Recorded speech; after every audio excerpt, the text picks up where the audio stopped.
Манай ажлын хэсгийн байгаа шүү. Төр хувийн хвшилтэд өрсөлдөх ёсгүй гэд манай засгийн газрын бүх гишүүд ярьж байгаа. Тэгэхээр өрсөлдөж байгаа салбарын төрийн компаниудыг хувьчилгаар орж ирсэн гэж ойлгож байгаа мөн үү? Хувийн хвшилтэд өрсөлдөх ёсгүй.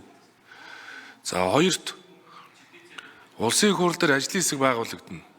Энэ шууд батлагдах байгаа юм биш. Улсын их хурлд ажлын хэсгийг ахлах, ажлын хэсгийн гишүүнээр ажиллах их хурлын гишүүдийг хувийн ашиг сонирхлын мэдүүлгийг үзнэ. Энэ дотор байгаа салбар болгоны компаниуд та өрсөлдөж байгаа ямар нэгэн хувийн бизнестэй энд хувьцаа эзэмшдэг их хурлын гишүүд энд орохгүй. Тэр байтугай санал хураалтанд оролцохоос татгалзах хэрэгтэй шүү. Энэ хувьчлалтай холбоотой бас хардах эрх нийгэмд ч байгаа. Тэгээ ер нь одоо бас нэг их хурлын гишүүд за энэ санал хураалтанд би оролцохгүй. Энд бол надад ашиг сонирхол байгаа гэд ингээд хилээд гардаг соёлд суралцах хэрэгтэй. Тийм үстэй сайн гишүүн. Тэгэхээр сайн зөриг гишүүн энэ одоо хуулийн талаар их ярьдаг. Дээрэс нь одоо энэ хуулийг энэ 3 сарын 15-нд оруулж ирэхдээ та энэ талаар бас байр суурь хэлнэ үү? Сайн зөриг гишүүн. За баярлалаа. Тэгээ бүгдэнд нь өдрийн мэнд хүргэе. За Улсын хурлын дарга болон за Бямц цаг сайдын хариултууд бас гараад тодорхой суур хууль эрх зүйн орчны бүрднүүлсний дараа энэ тогтоол батлагдах ёстой гэдэг хариултууд явж байгаа учраас би энэ чиглэлийн асуултад товчлъё гэж бодож байна. Тэгэхдээ яагаад энийг хэлээд байна гэхээр бэлэн байдлын үнэлгээг төр талаасаа бид нар бас хийх ёстой юм. Тухайн компани дээр эдийн засаг санхүүгийн үзүүлэлт засаглал талаас нь хийх ёстой юм. Зах зээлийн багтаамжаа бид нар харж тооцох ёстой юм. Тэнд оролцогч хөрөнгө оруулагч жижиг хувьцаа эзэмшдэг эрх ашигыг хамгаалах ёстой юм. Дараа нь ховчлын дараа үүсэх нөхцөл байдлаас өрсөлдөө монополийн эсрэг арга хэмжээг нь яаж авах юм гэдэг зүйлийг тодруулж эрх зүйн орчноо бүрдүүлж энэ ховчлолчин өр нөлөөтэй явах юмаа гэдэг зүйлийг яриад байгаа учраас л хийж байгаа шүү. Хоёрдугаарт энэ ховчлын чинь хөрөнгөний зах зээлээр гаргах 33 компани хүлээж авч чадахгүй гэдэг зүйлийг би яагаад хэлээд байгаа гэхээр 2022 оны 4 сарын 29-ний өдөр нэг мундаг заалт орсон юм а. Төрийн болон орон нутгийн өмчийн тухай дээр. Төрийн болон орон нутгийн өмчийн компани 5%-аас илүү хувьцааг нь авч болохгүй. Банкны реформ хийх гэж яагаад хөрөнгөний зах зээлийг шууд унгааж байгаа байхгүй. Ийм хуулийг л одоо өнгөрсөн парламент баталсан учраас энэ хөрөнгөний зах зээл чи үндсэндээ унтсан. Тэгээд энэ төрийн банкчин хувьчлал нь унтсан. Хоёр дахь арилжаан дээр төрийн банкны хувьцаа ямар ч үн цэнэгүй байгаа. Энэ банкны реформ нэрээр хөрөнгөний зах зээлийг унгаасан шүү. Энийг одоо бид нар аливаа зүйлийг бас гаргахдаа тооцоо судалгаатай гаргаагүйгийн үр гор нь энэ. Тэгэхээр энийг одоо би бас хатуу хэлээд цааш явъя. За хоёрдугаарт ерөн зөвгөр энэ өмч хөвчлийн асуудлыг биржээрч бай, тодорхой сонгон шалруулалтайч бай. Хин одоо хөрөнгө оруулалт хийж хин худалдаж авах боломжийг олох вэ гэдэг зүйлийг бид маш сайн тооцох ёстой. Ялангуяа уул уурхайн компаниуд дээр энэ чиглэлийн одоо юу гэдгийг хөрөнгө оруулалтыг хийх боломжийг иргэдтэй болгох. Ялангуяа орон нутгийн иргэдтэй болгох. Уул уурхайн баялагынхаа өр өгөөжөөс иргэд хүртэх энэ боломжийг одоо Эстоны орон нутгийг Казахстан шиг бид нар хийх ёстой. Ард түмний IPO гэж маш том хөтөлбөр гаргаад тэргүй ээлжинд одоо стратегийн бүтээгдэхүүн одоо экспортод гаргадаг уул уурхайн компаниудын хувьцааг орон нутгийн иргэдэд авах ёстой. Сумын түвшинд. Дараа нь аймгийн түвшинд. Тэгээд аймгийн түвшний дараа тэр уул уурхайн бүсийн нөлөөллийн аймагуд болон бусад сонирхогч этгээд гэдэг зарчмаар явах ёстой. Ингэж энэ уул уурхайн салбараа бид нар бас орон нутаг хүлээн зөвшөөрнө. Орон нутгийн дэмжлэгийг авна. Иргэд баялагтай эзэн байх энэ концепт бүрэн хэрэгжих юм а. Тэгэхээр энэ чиглэлдээ бас анхаарч. Хоёрдугаар маш олон одоо гишүүд маань санаа зовж байгаа асуудал энэ төрийн өмчит компанид ажиллаж байгаа ажиллагчдын асуудал. Яг үндэ хэлэхэд төрийн өмч компаниудад даргал ихсээд байгаа болохоос мэрэгжлийн боловсон хүчтэй цөөрөд байгаа шүү. Эрчим хүчний компаниуд дээр инженер олдгоо болсон. Уул уурхайн компаниуд дээр сайн инженерүүд бас хувийн хвшилт гарч ийн. Тэгэхээр би энэ дээр юу хэлэх гээд байна гэхээр тогтвор суурьшилтай ажиллаж байгаа тэр боловсон хүчнийг барих бодлого нь бас хувьцааг нь эзэмшүүлэх асуудал байгаа. Ажиллаж явах хугацаанд. Тэр ажиллаж явах хугацаанд хувьцааг нь эзэмсэн ажилчин дотоод хяналтыг маш сайн хийдэг. Авилгалаас ангид байлгадаг. Өндөр үнэтэй бараа шахахаас урьдчилан сэргийлж чаддаг. Тэгээ тогтвор суурьшилтаагаар миний юм, бидний юм, хамтын юм гэдгээр маш өр өгөөжийг сайжруулахад идэвхтэй оролцдог. Тэгэхээр бид нар энэ жишгээр явж энэ төрийн болон орон нутгийн өмчийн хувьчлах асуудлыг концепцийг гаргах ёстой маа. Ингээд дутуу хүйдүү бараг 30-40 компани оруулж ирчээд Та нар шийдгээд ахаар чи ерөөсөө ойлгомжгүй байсан. Гэхдээ энэ дээр мэдээж хуулиа гаргаад сайжруулад явъя гэж байгаас учраас би бас дэмжиж байна. Тэгэхээр миний энэ хэлж байгаа санаан дээр ажлын хэсэг буюу ялангуяа магадгүй уул уурхаан хоёр компани ч юм уу цэнгэл дарга нэг ямар байр суурьтай байгаа. Ийм боломж бий юу? Ялангуяа Эрдэнэт дээр энэ жишээг ярьж болно. Тэгээ хуулийг гаргах нэг шалтгааныг би бас Эрдэнэтийн жишээн дээр ярив.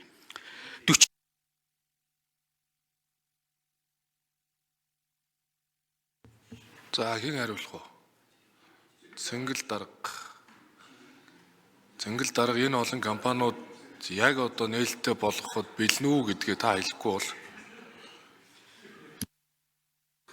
дөрөвдүгээр За сайн зэрэг гүшин асуулт хариулъя.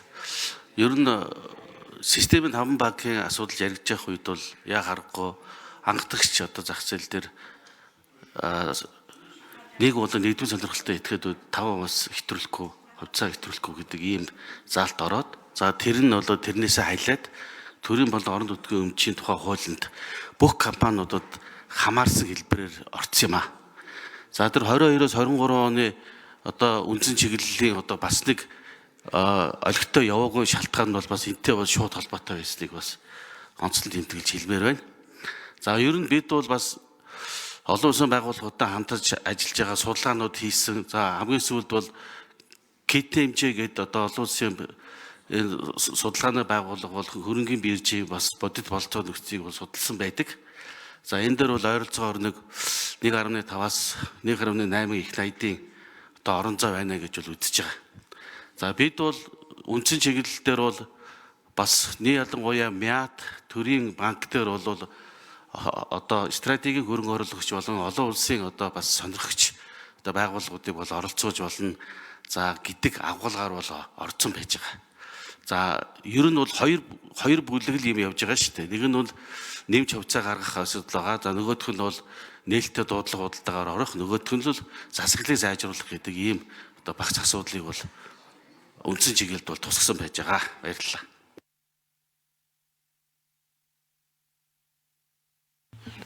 За өөр нэмэлт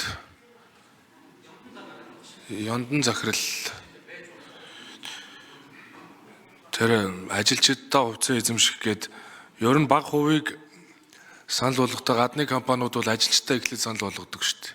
Тэгээ тийм жишээ би 3 дугаар микрофон.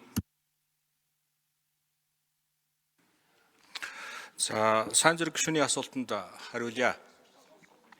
Өнөөдөр бол Эрдэнэт төлөвлөрийн 10% буюу Ашигт тухай хуулийн 5-6 дээр заасан стратеги ордын 10-аас доош хувийг одоо эзэмшүүлнэ гэсэн энэ заалт бол орж иж байгаа. Ер нь бол Эрдэнэт төлөвлөрийн хувьд болон энэ төрийн эмчийн стратегийн уул уурхайн компаниуд дээр бол төр доотлолны хэдэн хувийг эзэмшихэ гэдгээ бид нар бас маш тодорхой болгох зайлшгүй шаардлагатай байгаа. Яагаад үнийг хэлж байна гэвэл сүүлийн үед дэлхийн нийтээр critical mineral гэдэг асуудал яригдж байна.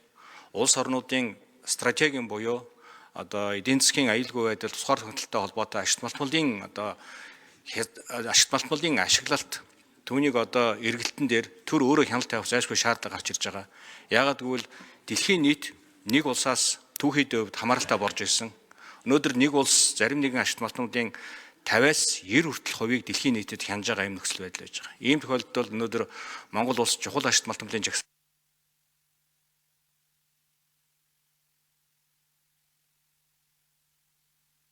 За Яндан захирал 3 дугаар микрофон.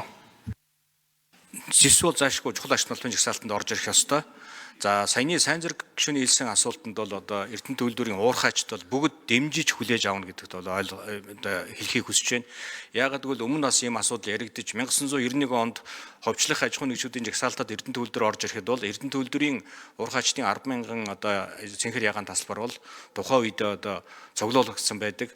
Харин 99 онд энэ жагсаалтаас Эрдэнэт төлөвлөр хасагдсан шалтгаанаар эдгээр одоо хувьцаа нь тухайн үеийн одоо Эрдэнэт хотод бүртгэлтэй байсан Эрдэнэс Инвест компани руу шилжээд одоо өнөөдөр бол одоо холбогдох төрийн үнд саасны одоо төв дээр одоо хоримтлагдсан цугларсан байдаг.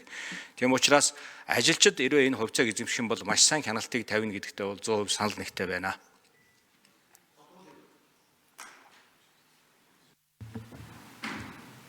За сайн зэрэг гишүүн тодруулъя. За тэгээ ямар ч хэлсэн сайтар хилцэн гэдэг зүйлүүд тал талаас ярьж байгаа учраас баярлж байна. Тэгээ хууль эрх зүйн орчин дээр бас энэ тэтгэврийн шинжил зайлшгүй байгаамаа. Хувийн болон нийгмийн даатгалын сангийн энэ шинжилгээг хийгээд энийг мөнгөжүүлээд Энэ мөнгө нь өөрөө эргээд энэ тодорхой үн цэн бүхий төрийн өмчөд ялангуяа уул уурхайн болон эрчим хүчний яар өргөж өгөх компаниудын хувьцааг худалдаж авах юм бол энэ хувийн тэтгэврийн сан болон нийгмийн даатгалын сан чинь бас арвижих бололцоо байгаамаа. Тэгэхээр энэ боломжуудыг буюу нэг мөнгөөр аль одоо асуудлуудаа шийдэх энэ болцоог бид нар бас энэ хувьчлалтаа бас уялдуул зайлшгүй шийдэх ёстой гэдэг зүйлийг би бас энэ дашамд хэлмээр байна. Франц жишээ нэг төрийн өмчт компаниг хувьчлахдаа стартап компаниудын зөвхөн санхүүжилтийг ойлгохын тулд нэг компани хувьчилсан байхгүй. Ийм зорилготой хувьчилдаг. Түүнээс биш манайх шиг ийм бүдүүн тоом юм оруулж ирчээд за яг болондоо гэдээ байж болохгүй. Тэгэхээр энийг одоо анхаарах ёстой. Хоёрдугаарт одоо стратеги хөрөнгө оруулагчийн асуудлыг хуульчлаагүй учраас бас их хэцүү байгаа. Тэгэхээр энэ бүх зүйлүүдийг бас зайлшгүй 2 удаа минут тодруулсан баг шүү.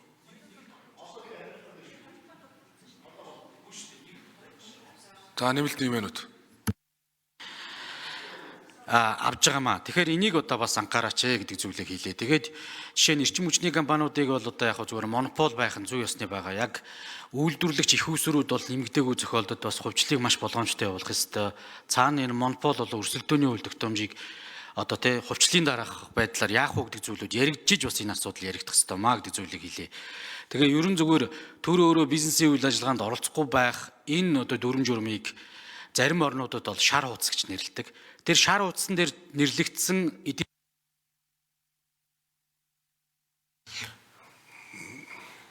За даргын зөвлөлдөр шийдсэн 120 минут бол дууссан.